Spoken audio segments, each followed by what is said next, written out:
بسم اللہ الرحمن الرحیم۔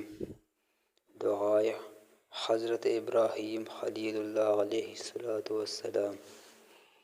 ربنا تقبل منا انک انت السمیع العلیم۔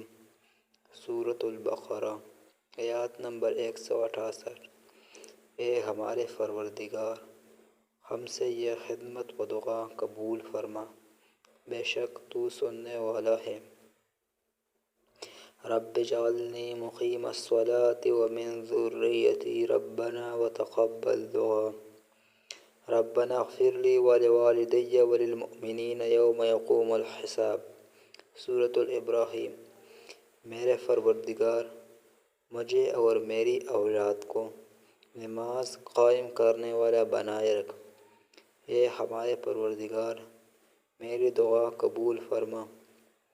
اے ہمارے پروردگار، حساب قیامت کے دن میری، میرے ماں باپ کی اور تمام مومنات کی مغفرت و بخشش فرما۔ رب ہب لی حکما والحقنی بالصالحین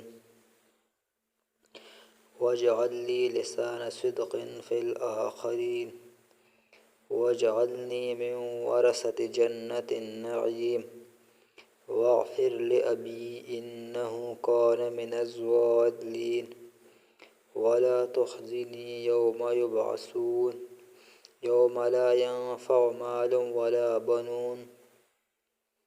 میرے پروردگار، مجھے حکم، علم و دانش عطا فرما اور نیکوکاروں میں شامل کر، اور پچھلے لوگوں میں میرا ذکر خیر جاری کر، اور مجھے نعمتوں والی جنت کے وارثوں میں سے کر دے، اور میرے ماں باپ کو بخش دے کہ وہ گمراہی میں سے ہے، اور مجھے اس دن یعنی بروز قیامت رسوا نہ کرنا، جب لوگ اٹھائے جائیں گے، جس دن نہ مال ہی کچھ پیدا دے سکے گا اور نہ بیٹے۔